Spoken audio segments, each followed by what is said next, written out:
So it was a really cool experience. And if you really could go there, folks, you know, so back sports says day 3 is just for vibes. Yes, yeah, I totally agree. You It's my know, boy. it's exactly. That's Saturday. That's like the last day of the day. You go there early. You know, you do the 40-yard dash, do the, all kinds of fun stuff, and then Beautiful. because it's day 3. You know, it goes way fast, like 5-minute picks, and then you just keep going and going, and then you have people like who were selected from drawings, fans, announcing the picks and so forth. So it's just like you said, it's just for the vibes. Day 1 and 2 is peak, and then chaos. Unfortunately, I couldn't go to the one in Detroit because I was still in Kansas City at that time. But if you can go, folks, definitely go. I wouldn't recommend skipping class or cancel skipping work just to enjoy the atmosphere. But anyway, but thank you very much for joining us once again through our YouTube as well as the X. Mostly from Rishab's YouTube handle. Thank you very much for joining us tonight.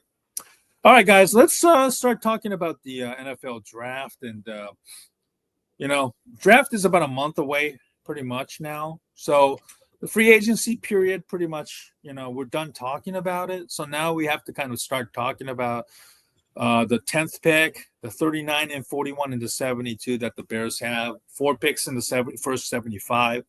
They have a real shot at getting good players right now. So, Phil, let me start with you. Which player at number 10 right now do you like for the Chicago Bears, offense, defense? Just give me some of the names you like at number 10. Okay, names. Multiple, more than one. Yeah, you could. Yeah, you could definitely give more than one. Beautiful. I appreciate it because otherwise number 1 I'm going Ashton Genty. Number 2 I'm going Ashton Genty, and number 3 I'm going Ashton Genty. If Ashton Genty is there, I'm taking Ashton Genty. I think we're in win now mode. I think that's what Ben Johnson wants. I think that's what Ryan Poles wants. So if the best running back on the board is there, we're going with him. I really believe that. However, I like other players there. If Mason Graham is there, which I don't think he will be, I love Mason Graham. I get his first name wrong. Armand Membu. Armand Membu. Yeah. Okay. Membu and Campbell. Look, either one of those guys, I'm all for it. I know that we already have like the starting 5 of our offensive linemen if Jonah Jackson is going to pan out, but I love Membu as a development project. And if you want him to replace Braxton Jones because you don't want to pay him, or if you want him to replace Joe Tooney or Jonah Jackson in eventual time, I think that Membu's a great pick. Campbell's a little bit lower than Membu for me. I'm good with that. But otherwise, I think I like to trade back. I don't think that there's an edge rusher at number 10 that I think is going to be there that we should take. I love Mike Green, but I think if we want Mike Green, we trade back. Mm-hmm. Yeah, let me give you some thoughts on the Mike Green. I know Nikhil says tried out for Abdul Carter. We'll get to that in a little bit, but Bears are not in the business of probably moving up that far. That would cost so much. Yeah, you probably have to give up at least one of their second-round picks just to move. I saw this on Twitter. Somebody else posted, but I think it would cost number 39 to go up to like 4 or 5-ish. And I mean, I don't know. I kind of have conflicting opinions about that. Maybe you guys don't want to do it, but I feel like that might be worth it to go up to get Abdul Carter. I mean, he is the best player I feel like in the draft this year. Okay. I don't even think he's going to be available. So if he's available at number 4 or 5, I think that's a worthy investment. What do you think it takes? What's up? What do you think it takes? Well, I think you have to give up at least one of their second-round pick just to move based on trade value, you can give up 39 and go up to like 4 or 5 with the whoever is up there. Is Abdul Carter going to be there? You guys think? That's 4. Let's see. Cam Ward had a workout today down in Miami, and Tennessee and every team out there pretty much was out there. And I know Tennessee was probably, having that number 1 pick, obviously has a strong interest, as is the New York Giants.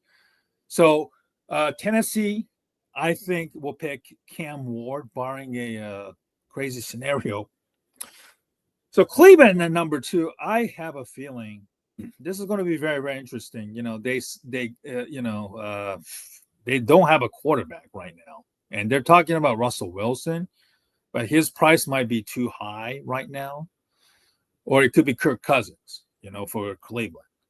So number 2, they might have to settle for, Shedeur Sanders. I know Dion said today their preference is New York or something like that. I don't know how much of a sway that he really has there, but we'll see.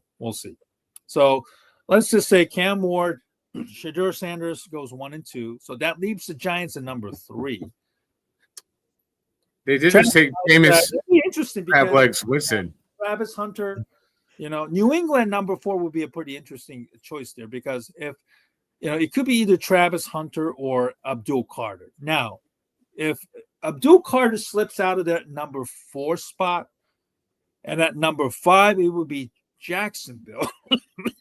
We're trading up at that point, right? Excuse me. I'm sorry. I've been dealing. You're all good. Yeah. You're all good, man. Yeah. I mean, if Abdul Carter is available there, I think that's a worthy gamble. I just don't think if he is available there, I think the Jaguars, whoever's up there, is just going to select him, because it will make no sense to pass on like a top level, edge rusher like that. Those don't come available. I mean, people have compared him to Micah Parsons, so to get like a Micah Parsons level player on this defense would be like fantastic for the Bears. I wouldn't care about giving up 39 or maybe even more beyond that. I know we need more depth on this team, but like this team is ready to win now, so I don't think it would hurt us too much giving up 39. Yeah, it would be interesting, if Abdul Carter's injury is like, something that many teams look at it and say, we're a little bit concerned. I think we'll find out eventually. I hope so. Yeah, I mean, I don't know if he has worked out just yet. I don't know if there's a yeah, I don't think he has worked out just yet. I know he might have been to the combine and they just maybe did some interviews and addressed the injury issues, but yeah, it's going to be very interesting. Could the Bears actually make that move? It's a bold strategy. There's no question about that. I know some people might not like the idea of giving up a second-round pick to move just that high for a guy who, unfortunately, has a stress fracture, which obviously is a serious injury, and then it would be a little bit of a concern. But we'll see if the medicals check up, and if Penn State, whenever they do their pro workouts, which I believe this is the final week where schools have the pro workouts that NFL teams can actually attend. So that's something definitely to keep an eye out on. All right, so Genty, Mason Graham, obviously are the top candidates at number 10, but number 10 obviously, if you look at the mock drafts, Genty is obviously the popular name, but if Membu or Campbell, that's probably the scenario that I have, maybe the Bears have them picking at number 10, Membu or Campbell. Rashab, Membu or Campbell, will you be okay with that, or you be a little bit, not excited or disappointed by the selection of an offensive lineman there? No, I'd be excited. I mean, anytime you add a high-level offensive lineman, you can't be mad at that. I just feel like there's no offensive lineman that could start right away on this team that's going to be available at number 10. I mean, Josh Simmons potentially out of Ohio State, but he has a lot of medical issues. I mean, he got injured last year. Right. I saw a mock draft with him being available at pick number 39. Like, if we get him at 39, I'm 100% for that. Yeah, or like trading back to like 20 area, taking him, I'm okay with that. But 10 is probably a little too rich. But yeah, if you look at Membu, like I don't think he would replace Braxton Jones in year one. Like, as much as I like Membu, he's kind of raw. Like, he's only 20 years old. So whoever you select at 10, if it's offensive line, he's probably not going to play right away, which for a win now team, you kind of question that. But at the same time, O-line depth is always good to have. You see teams like the Eagles, the Packers have multiple first-round linemen on their team. So I wouldn't be mad at it, but it's just a move that I don't think would, add to the roster too much in year one. Mm-hmm. Phil, what do you think? I hear all that. I do want to quickly say that I think that Armand I'm sorry, Braxton Jones is getting a lot of slander from Bears Nation, and I don't think he's as bad as everybody thinks. Anybody that's watching that doesn't like Braxton Jones, you should hit me up. I have an article that shows you that he's been playing like a round one average talent. However, I also might ask, just because I think that running back, I think that we're in win now mode, as Rashab said. So what if Gentry's gone, but Omarion Hampton's still there? I'd like to talk about that on this podcast because I've heard people say that we could take Hampton at 10. What do you guys think about that? Well, I do think that Hampton will be there, but I'm not going to take Hampton at 10. I kind of wrote out a scenario, the Bears realistic scenario that the Raiders might be taking Genty at number 6, as high as number 6. I think that's likely. Yeah, I think that Pete Carroll got back into the NFL. He's in his late 70s, so he doesn't really. I don't want to say, I don't want people to get this in the wrong way. I don't think he doesn't have much of a time, waiting for a quarterback to be developed. That's why he went out and got, Geno Smith from Seattle, who he is very familiar with. Yeah. Right. And then, so you get, you got your quarterback. Now you're going to get a running back. He had Marshawn Lynch, in Seattle, which catapulted them to, like a perennial playoff and also helped them win a Super Bowl. So I'm not saying Genty is a, Marshawn Lynch clone, but I can see why Pete wants to, have a quarterback that's ready, and then also somebody who's also ready to play right away rather than waiting for a quarterback to develop. That's why I think it would not shock me one bit if they decided to, draft Ashton Genty at number 6 overall, and the Bears will probably, unfortunately, be forced to wait for the running back to be drafted in the second round, 39 or 41. And if thankfully this year's draft is very, very deep on the running back. You could actually get a running back in the second round or even the third round, and there are some very good ones out there. So if Hampton is there, I promise you, I think, another crazy scenario, unless somebody drafts him late in the first round, which obviously could definitely happen, because I think after Genty, Hampton seems to be the consensus number 2 running back in most mock draft boards. So, Hampton would be a great choice for me as well. And then you could also get the 2 running backs from Ohio State, and I think either one of them would definitely certainly fit the scheme that Ben Johnson is trying to run. You already have DeAndre Swift still with the team. I think he's not the running back that many thought that would. Largely due to the bad offensive line. So you already have a Swift there. I think he will probably mostly somebody that catches the ball out of the backfield, or also do some outside runs, hopefully for big gains and stuff like that. But any of the running backs that are available, I think, in my opinion, would certainly fit the description of what the Ben Johnson would do. And it doesn't, and I don't think people have to throw a tantrum just because we didn't draft Ashton Genty, in my opinion. What do you guys think? Well, talking about Hampton, I feel like I'd still be okay with taking him at number 10 if Ben Johnson truly thinks he's a game changer. I know everybody would want to trade back, but I just don't see which team is going to want to trade up. Like, I know all of us want to trade back, but there has to be a team willing to trade up, and I don't see which prospect. Maybe the tight end, maybe like if Shadur Sanders is still there, maybe that could be a trade up opportunity. I just don't see the high level elite prospects for a team to trade up. So if you have super high on your board and you'd be willing to take him at 15 or 17 or 20, I think you might just bite the bullet on that and take him at 10, if you really love him that much. I mean, we saw the Lions do something a little bit similar with trading back, and they got Jahmyr Gibbs, and they obviously traded back, so they got some capital to do that, which was nice. But they took Jahmyr Gibbs at number 12, I think, when a lot of mock drafts had him going in like round 2 or like very late round 1. So And look at him now. Look at him now. He's completely changed the Detroit Lions offense. So I'm just not like I don't think it would be a reach to select him at number 10 just because mock drafts have him going later. You know, mock drafts are just made by the media, not necessarily what teams think of these players. So it would be interesting for sure, but you know, obviously if he's, you know, an elite game-changing talent, like I would want him to be on the Bears. I don't care if it'd be a little bit of a reach.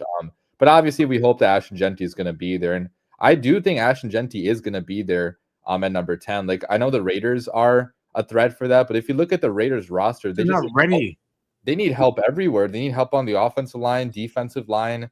They could even use, you know, well, I guess they couldn't use a tight end. They already have Brock Bowers, but like, right, they could use a receiver. They could use like a lot of different players. So I just don't think it would make a lot of sense for the Raiders to select Ashton Genty. And besides that team, I don't see another team willing to select him. Maybe the Panthers, but even the Panthers have a lot of needs on both, especially defensive lines. So yeah, right. I think Broncos also could use a running back too. I know Sean Payton wants explosive playmakers on his offense to, you know, really help complement Brandon Nix, Bo Nix as their you know, quarterback moving forward there as well. There's no question about that. You know, with how impactful Saquon has been for the Eagles, all eyes are on the running backs to help them win. Look at how Green Bay's offense was saved due to Jacobs this past season. Yeah, there's no question about that. I think you know, we definitely have to get a running back, or one way or the other, whether it's, you know, Genty at 10, or, you know, if Genty, God forbid, goes to Raiders at number 6, which obviously is something that scenario that I think a lot of the Bears fans, unfortunately, would have to kind of prepare for themselves just in case, you know. And then, you know, if Genty is gone, Graham is gone, which I think Mason Graham could go to number 5 at Jacksonville, no later than number 8 at Carolina, if he's still there. Number 6, number 7, Jets. That's a somewhat of an interesting team there. You know, somebody had right. They have Brees Hall. No. I'm not saying the running back. I'm talking Jets right now. I know somebody put Jackson Hart there for some reason. Chad Reuter from NFL.com, which I think is kind of crazy. You know, Aaron Glenn and you know, Darren Mogi, the GM, they're you know, first year of the rebuilding, and I don't know if they're already ready to make that kind of a career-defining move there. You know, so we'll see. Number 7, Jets, is an interesting selection there. Number 9, New Orleans. That's a team that's can go anywhere. You know, you could draft Campbell, who's from LSU. They know, you know, who's probably familiar with, obviously playing in LSU, Baton Rouge area. You know, they could also draft the quarterback there, Jackson Dart. You know, they could also go with the edge rusher there, and so forth. Yeah, so you know, the first 9 picks, that's going to be a really, really doozy that could have a massive impact. Go ahead, Phil. I apologize, Steven. I wasn't trying to cut in. No. I think I have a really fun idea. I like the idea of trading back if there's no blue chip prospects there, and I think those blue chip prospects are Mason Graham, Travis Hunter, who's not going to be there. Travis Hunter's there. I don't give a damn who's on our roster. If Travis Hunter or a guy like that is there, you take him. But you Mason Graham, Ashton Genty, you know, everyone knows the blue chip prospects. I don't know if I consider Will Campbell a blue chip prospect. I think he's like borderline because I think he's a guard in the NFL. I think he's a great guard. I think he's a trade back candidate. But here's this idea. With that trade back idea, what if you move back in the first round, you take someone's second round pick, you take Will Campbell late, right? Because I think Membo's going to go ahead of Campbell. So I think Campbell, you get him. What if you get him at like 20? I don't know who's back there. I'm not giving an actual trade scenario, but you pick up an extra second round pick, and then you take Emeka Egbuka. Yeah, I can't say his last name. But in the second round, and so you get Will Campbell at like 20, and then or 20 something, and then you get Emeka, and then you still have 2 second round picks. to take a defensive lineman and an offensive lineman if you still want to get. I mean, let's say you get Will Campbell, and then also Jordan Simmons falls to 39. You take him at 41. You take a Mecca, and now in that extra second round pick, you have something else. That's a draft I can get behind. That's a draft that I'm trying to make out with Ryan Poles on live. So, dude, this is a draft to trade back. I feel like if you can get some team to trade back and acquire another second round pick, especially the strength of this draft is honestly in the second round, late first round and second round selection. There's not much of a gap if you get that far. They're all the same. If you have a lot of selections, it's gonna be good because there's very few blue chippers in this draft. So I totally agree. If there's an opportunity to trade back, I would want Ryan Poles to take it unless Ashton Genty's on the board. Then I would be stay and select Ashton Genty. But aside from Genty and maybe Mason Graham and obviously Travis Hunter, who's not even gonna be there, you should trade back for any other player. Totally agree with that. That'd be awesome. I could definitely see the Bears trading down if, a lot of the blue chippers that they're looking for are gone, which I could definitely see that happening. So this is the NBC Sports mock draft from Connor Rogers. So here's, of course, a number one. They have Tennessee taking Cam Ward. Number 2, Abdul Carter at number 2. I think having Miles Garrett across and then Abdul Carter could really wreck the a lot of the Giants draft there too. Right. So the 2 and 3, that's actually the Giants could really decide to move up to number 1. If they want Cam Ward over Shadir Sanders. I would if I was them.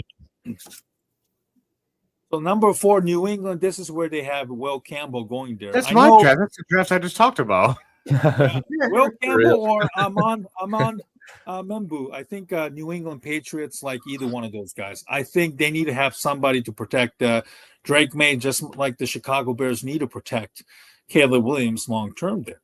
So there's that. I know they spent a lot of money on defense and free agency, so now they're gonna have to start beefing up their offensive line again, just like the Chicago Bears did. Here's Jacksonville taking Travis Hunter here. That's an interesting selection there. I could see Travis Hunter maybe going to New England as well. Worst case scenario. They should want him. They need a star player, on that team outside of Drake May and maybe a couple of others. They don't have a lot of star power there anymore. So maybe they could draft Travis Hunter and let him play both cornerback and wide receiver. Even that might unfortunately shorten his career there. Here's the Raiders. They have Vegas taking Mason Graham off the board right here. That's another, obviously, somebody that Pete Carroll would certainly like. Number 7, here's a wild card here. The Jets taking Tyler Warren. Now, I know some of the mock drafts have the Bears taking Tyler Warren, and we'll get to that once we kind of get to what the Bears are doing at their own selection. Number 8, Carolina Panthers. Mike Green, the edge rusher from Marshall. Makes sense. Number 9 here, Saints. I don't know the first name, but McMillan from Arizona certainly is the receiver, that first receiver taken off the board. And here is the Bears, number 10. They have Genty. Number 39, Josh Simmons. And then number 41, Braden Swinson. And 72, Kevin Winston, safety from Penn State. Obviously from, alma mater of Jaquan Brisker. So, guys, we saw the first 10 picks there. What do you think of the overall top 10 that we kind of went through there? And then when you look at this draft here for the Chicago Bears, how happy will you be with this one? This would be a dream draft for the Chicago Bears. I mean, to get is by far my number 1 player I want out of this draft. That would be fantastic. I mean, I'd be doing backflips if we got Ashton Genty, regardless of the. We're gonna be at the draft, dude. We're gonna be blackout drunk if we get Ashton Genty. Talking so much shit to Packers fans, saying Ashton Genty all over your defense. So, yeah, Genty is a home run at number 10. I feel like that's a true blue chip player, and to get Josh Simmons at 39 would be just an insane steal. Josh Simmons is in consideration to be a high first-round pick. He would have been if not for his bad injury. So if the Bears got lucky they dropped to 39. This would kind of remind me of the Bears selecting Tevin Jenkins, honestly, back in 2021, because a lot of people thought Tevin was going to be like a mid-first round prospect. He falls to day 2 because of injuries. And obviously, injuries did impact Tevin Jenkins. So you have to be sure Josh Simmons is going to be healthy for the Chicago Bears. But he has the opportunity to have like a redshirt freshman year or rookie season, excuse me, for the Chicago Bears. Like, he's not going to have to play because we already have Braxton Jones. So perfect. Really love the first 2 picks. Braden Swinson, I'm not too familiar with him, honestly. Like, I'd have to do more research into him. But adding any edge, I think, would be fantastic. I mean, the Bears need edge help. And then to draft a safety is also big time. I mean, the Bears have a sneaky need at safety. Like, Jaquan Brisker gets too often. He gets dinged up one more time. That's probably like the end. He might be done. Yeah, in the NFL. So like one bad hit, he's gone. Kevin Byard. Ironically, he gets replaced by a fellow Penn Stater. So that's a I wonder if that's such life in the NFL. I wonder if Jaquan Brisker knows him even. I mean, I bet he does. 2022. I bet he does. I bet he does. Yeah. Yeah, but yeah, I really love the draft, home run draft.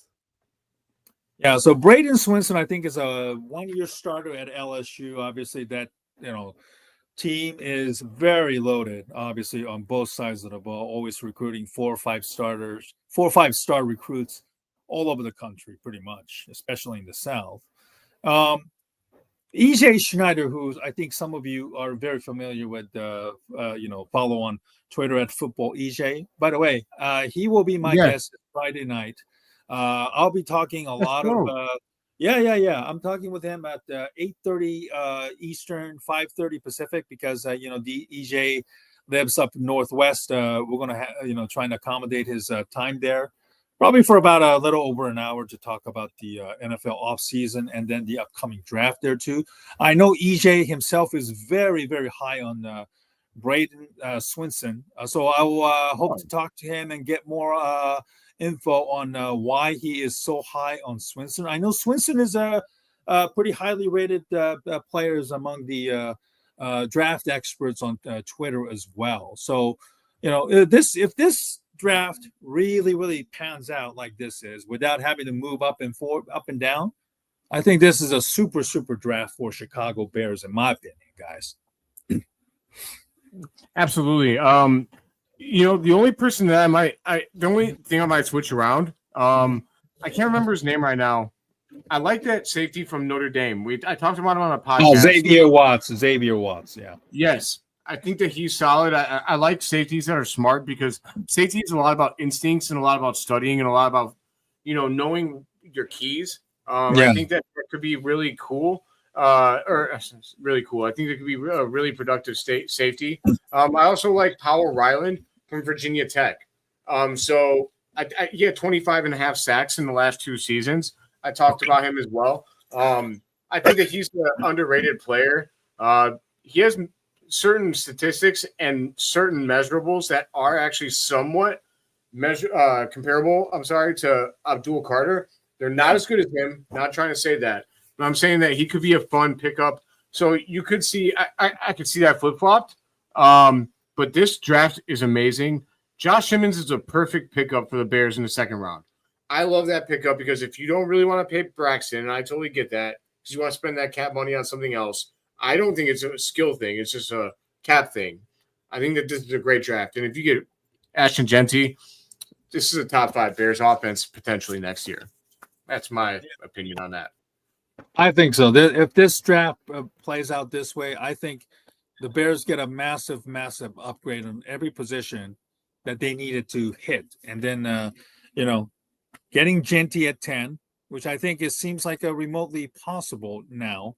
Again, unless either the Raiders or somebody else move up to get him. So we'll wait and see what happens. And then they get the Simmons. Again, like Rashab said, he better test out very well. The fact that he drops all the way to 39 means that the NFL teams aren't comfortable with his recovery time or the long-term impact of the injury that he might have, that he suffered. So, this is going to be a very, very interesting test. If Simmons, does test out well, I know that there's going to be a workout, Ohio State workout this week, which I do believe that he said that he is ready to test out there.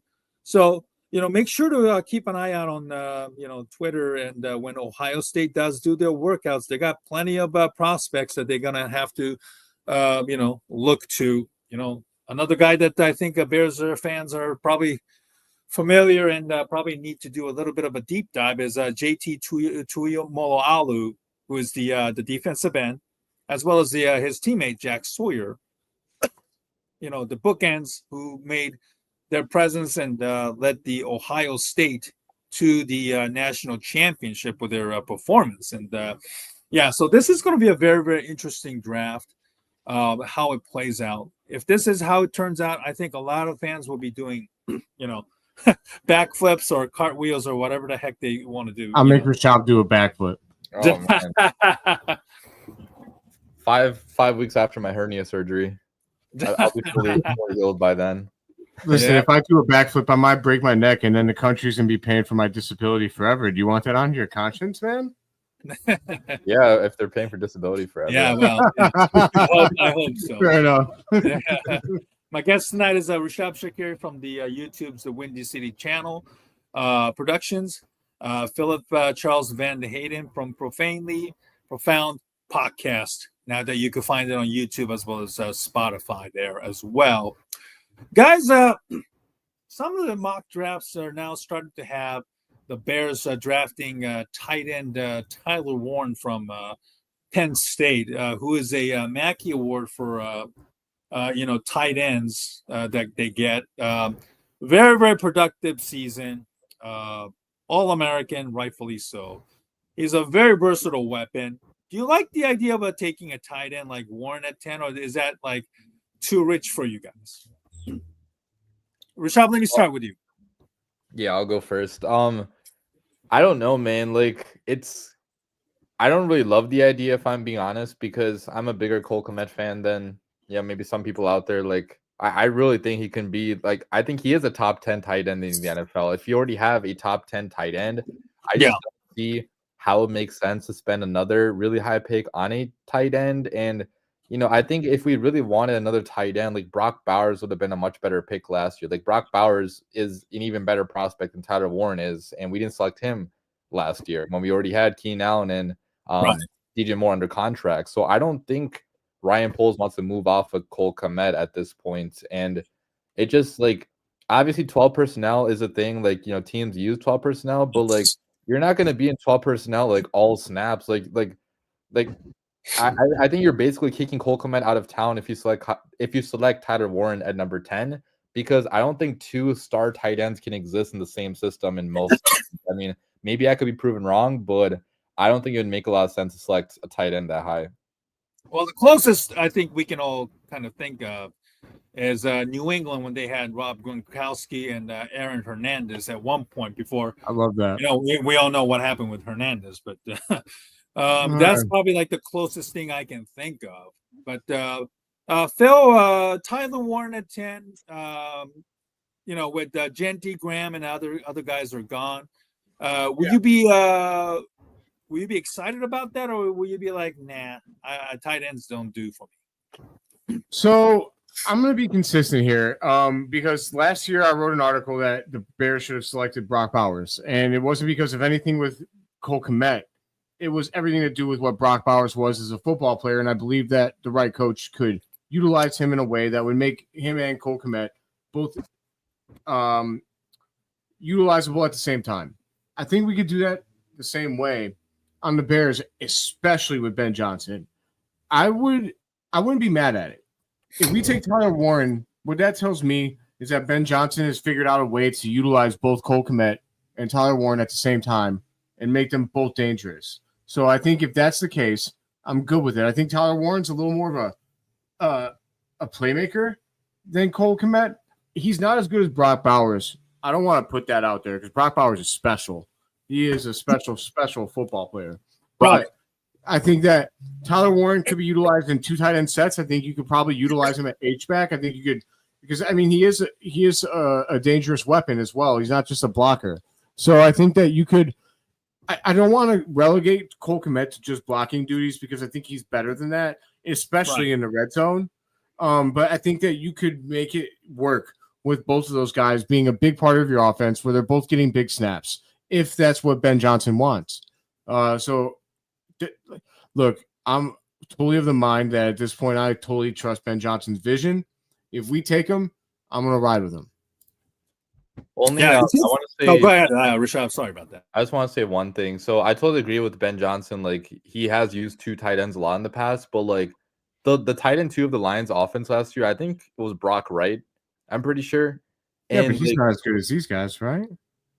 No, that's my point I'm trying to make. Like I feel like okay, sorry, elite tight end 2, but at the same time that could make his offense even better than what it was with Detroit. And like obviously every offense is different, so I wouldn't be opposed to it for sure. But me personally, it's just like a little bit too rich for me. Like I feel like there's better uses of that pick. But if he's a top level playmaker, I'm not gonna cry about it. If he does have a lot of production rookie year for the Chicago Bears. Mm-hmm. Definitely. Yeah, I'm sorry that you were going in that direction to support that pick. I apologize. No, go ahead. Finish your thoughts. No, I was just gonna say I'm sorry that I cut Rashab off because I thought he was about to say that basically like Brock Wright would be one of these 2 tight ends, and I was just saying I apologize for not respecting your ball knowledge, Rashad. I know you did better. No problem, guys. So Ben Johnson. By the way, this is written by Nicholas Moriano for, I think, a lot of Bears fans who follow the Bears Twitter and then also the reporters. He has joined BearGogglesOn.com. For those who are like, damn, what happened to Nick? He unfortunately was let go from CHGO late last year, and now he has landed with BearGogglesOn.com, where I also happen to be a contributor. And Phil also was at one point before he transitioned to new venture, correct? Yes. I mean, I hope to return at some point, but yeah, I mean, with the Army still being a big part of my life, I'm unable to do all of those things, but I will return to writing. And yeah. So if you always enjoyed following Nick, you could follow him here on BearGogglesOn.com, where I am also a regular contributor as well. Nick actually posted a new article recently that Ben Johnson was at the Michigan Pro Day, and if you follow college football really, really well, folks, Michigan is very much loaded. They won the national title in 2023. The year later, this past season, they were obviously lacking quarterbacks, and a lot of players ended up going to the pros. Finished with a disappointing 7-5 season, but they still have a lot of talent there. Obviously, Ben Johnson was there, as was defensive coordinator Dennis Allen there. If Graham somehow makes it to the Bears at number 10 with Genty and everybody else is still there, the big names, certainly that's somebody that, Bears would definitely have to focus on. Graham is not the kind of prospect that is all of a sudden, he's getting dinged up because of his size, his arm length, and all that kind of stuff there too. But I think Allen would probably definitely have have a say for a guy like Mason Graham. I'm sure Allen and Ben Johnson went there to look at the both offense and defensive prospects that they have there. Another tight end that they have there, Colston Loveland, who's a very, very good player, a little younger than obviously Tyler Warren that we were just talking about from Penn State. That's another name that certainly Ben loves, maybe Loveland's upside more so than Warren. That's another guy to be considering. And then another guy, of course, Mason Graham's teammate, Kenneth Grant. That's another interesting option that guys, a lot of the draft nicks are certainly, starting to prop him up.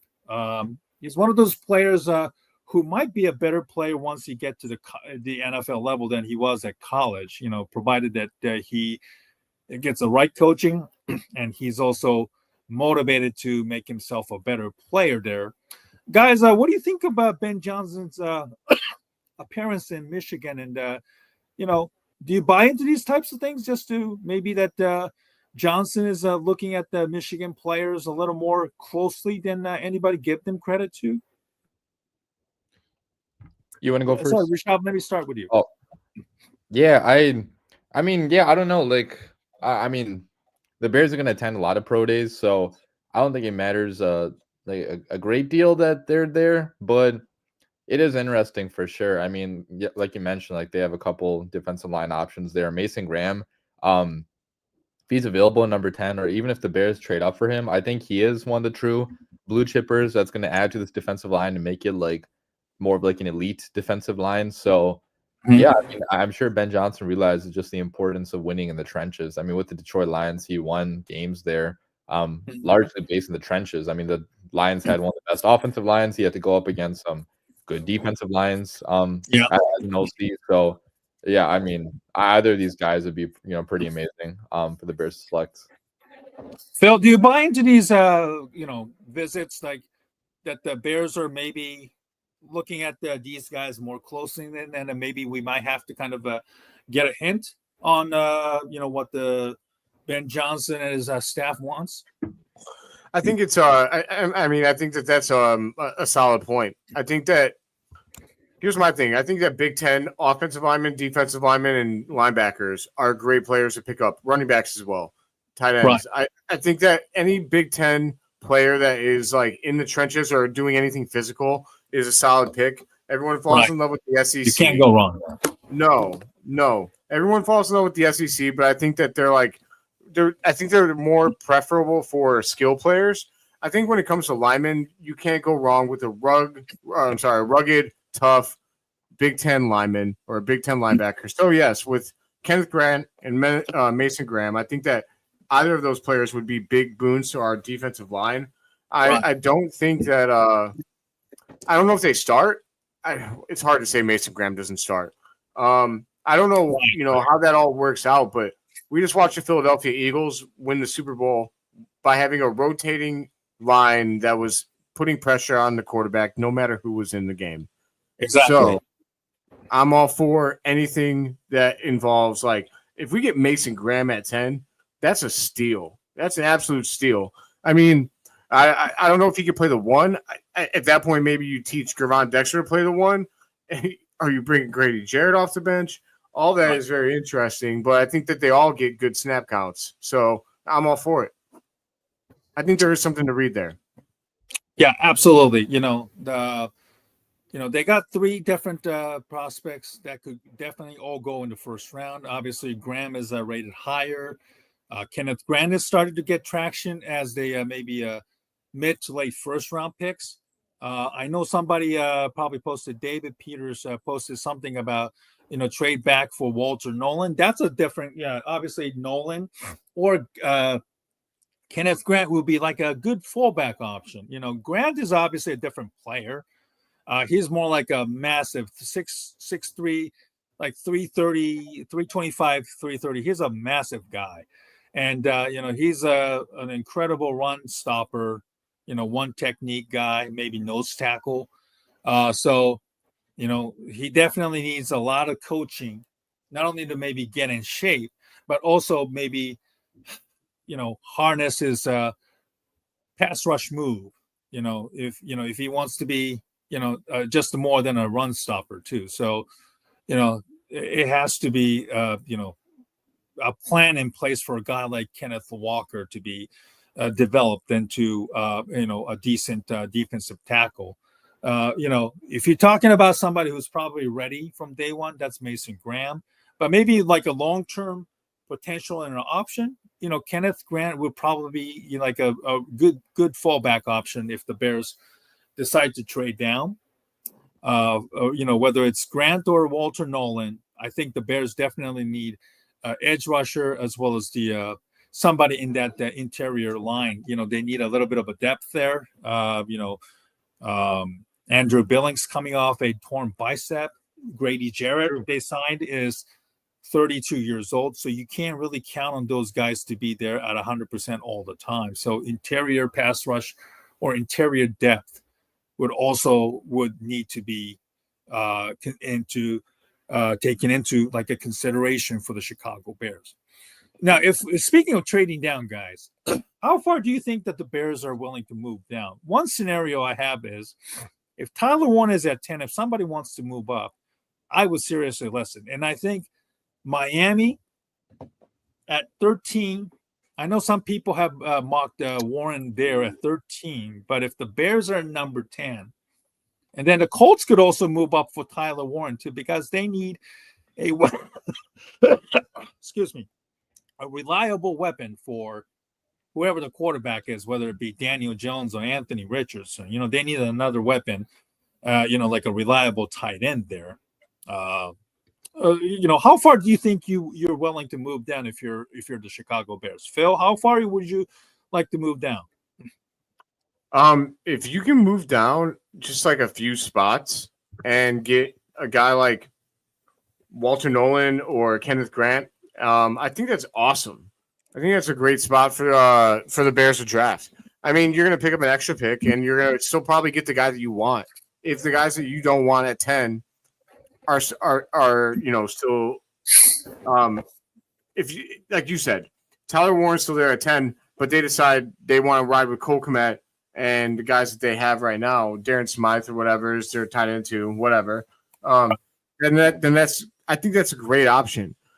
You got to go best player available, and if the best player available is still going to be there, when you're going to pick when you trade back, that's the trade that you make every single time. I mean, that's what we did with Darnell Wright and Jalen Carter.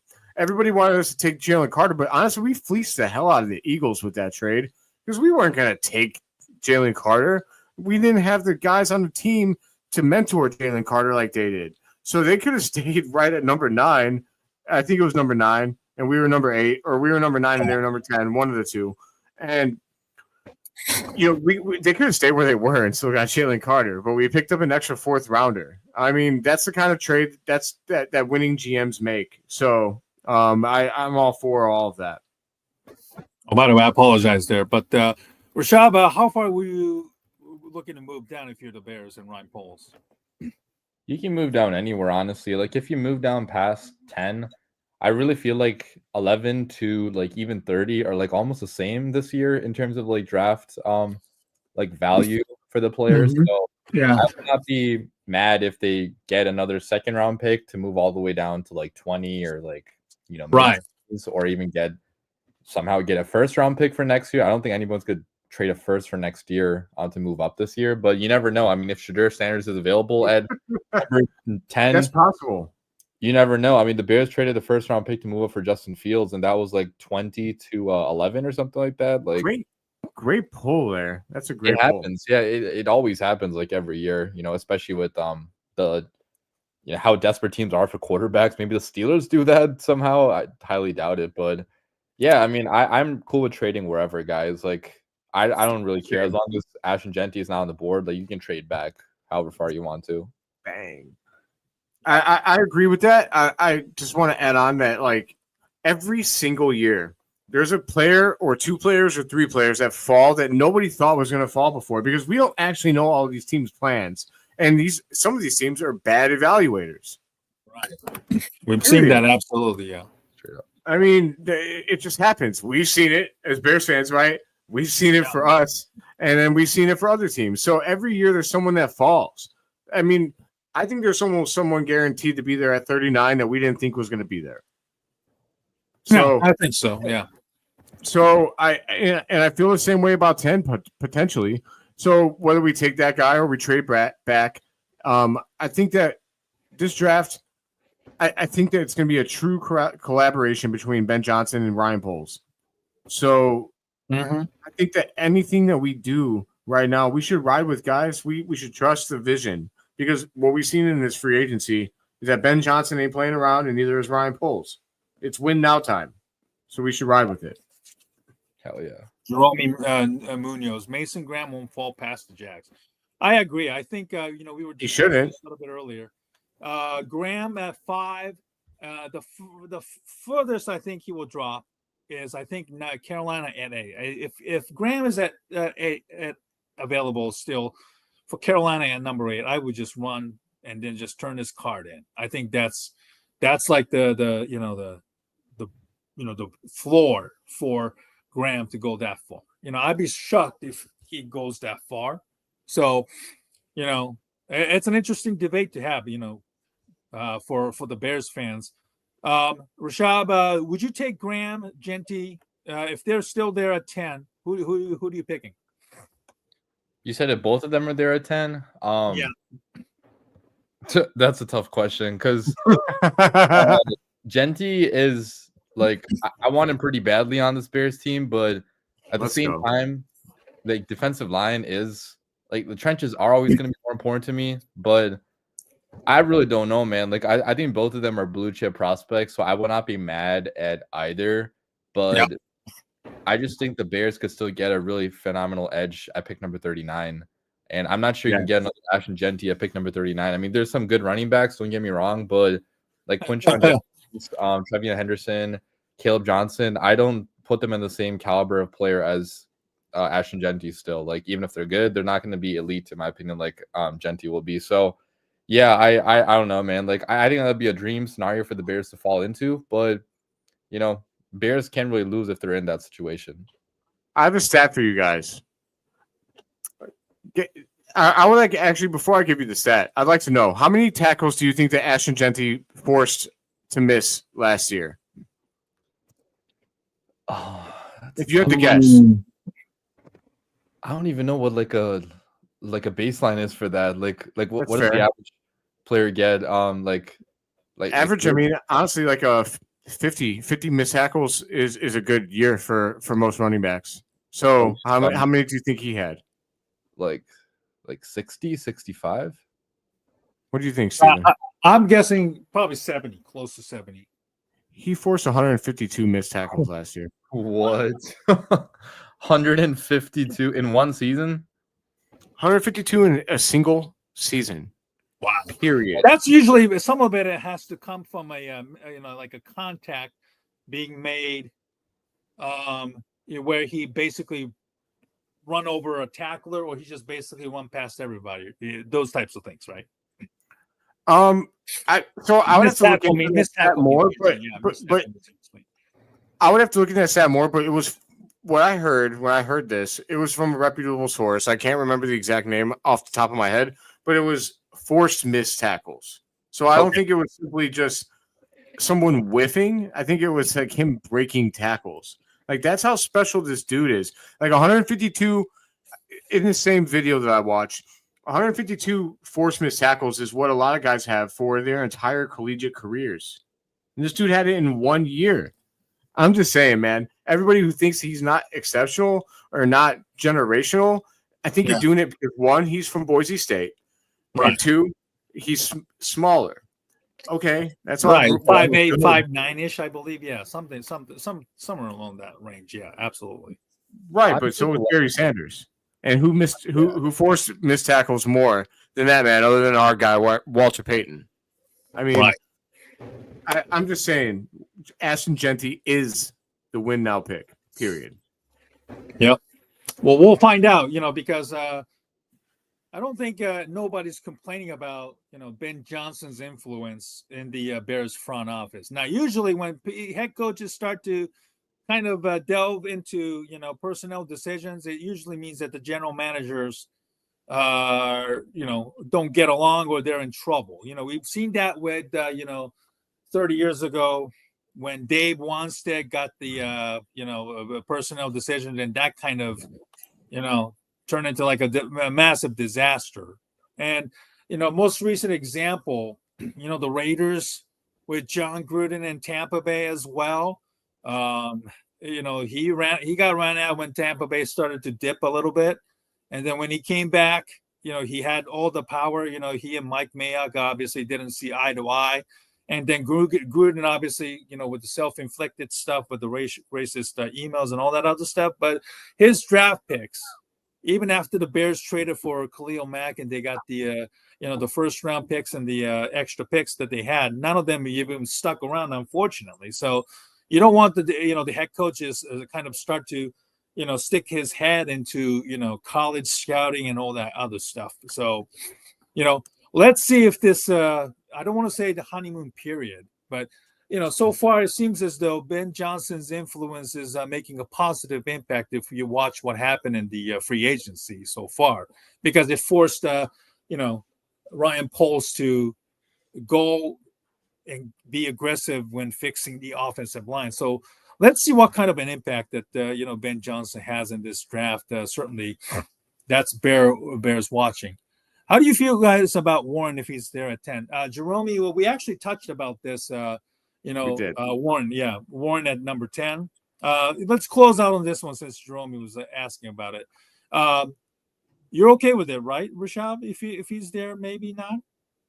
I mean, yeah, like I'm not gonna complain, but he's not my favorite pick. I would say, like, I wouldn't be ecstatic. I would say, right, just because I just don't like.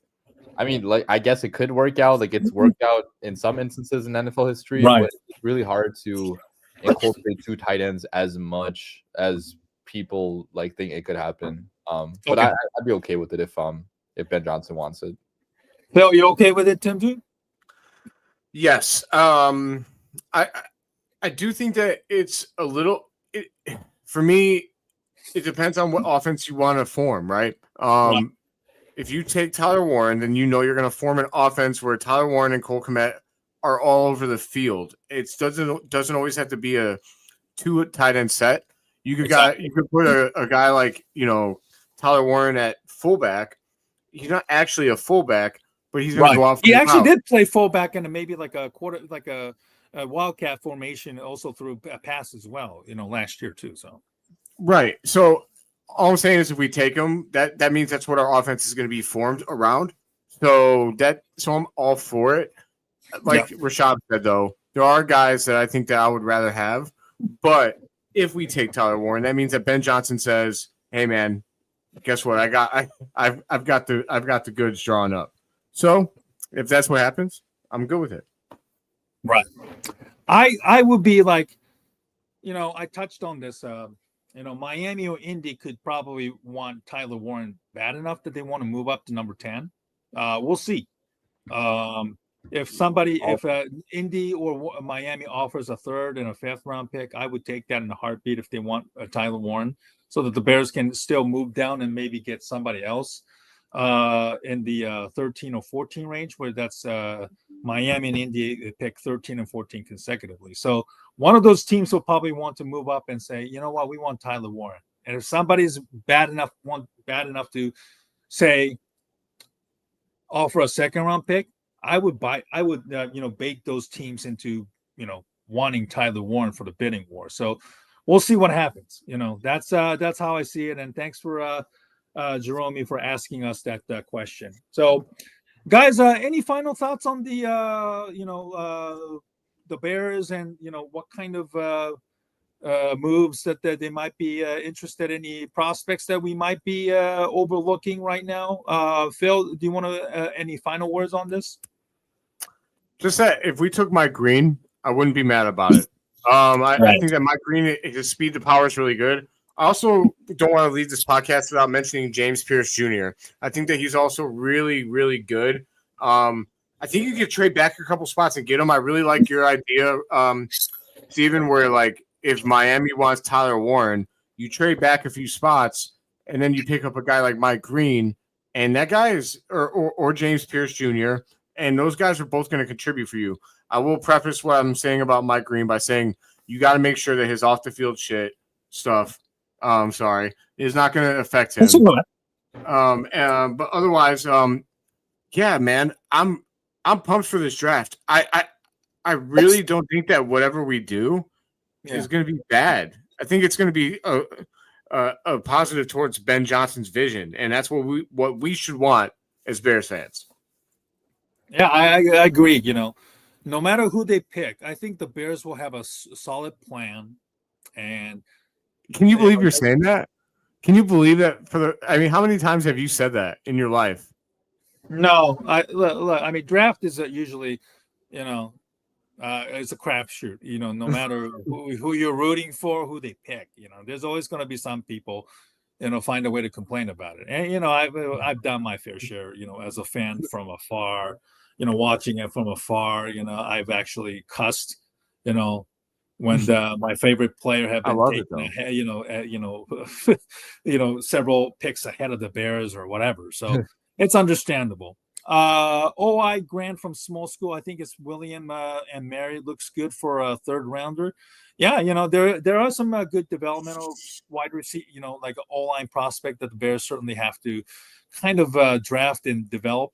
We'll definitely have to kind of keep an eye out on the, some of the lesser guys out there too. It's not just a Power 5 or a Power 4 now because Pac-12 is gone. So there are some good, prospects in a smaller schools, Division I, AA, or whatever. So, Jerome, thanks for mentioning that as well. Well, guys, listen, thank you for your time. Thank you so much for joining us. Almost 1,000 people. As always, these are serious?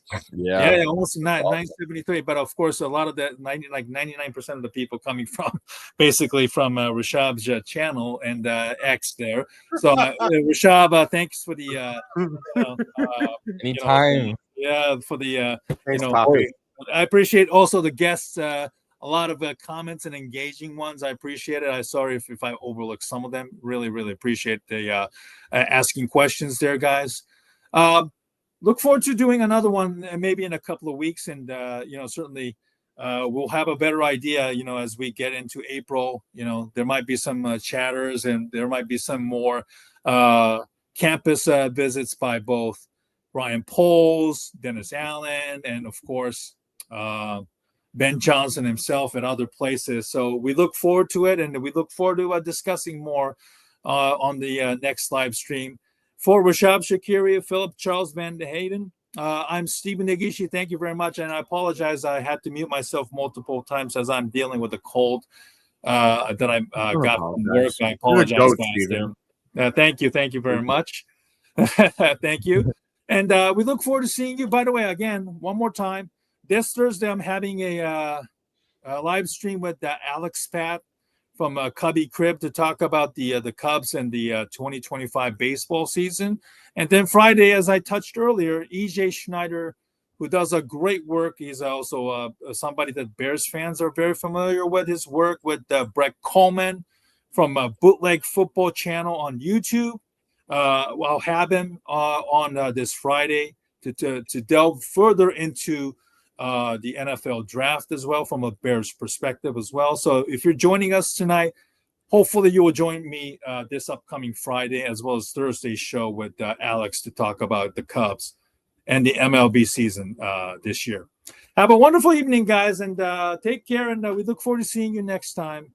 We'll definitely let you know when we go on live with Phil and Rashab next time. Have a great night and have a great week, everybody. Take care, everybody.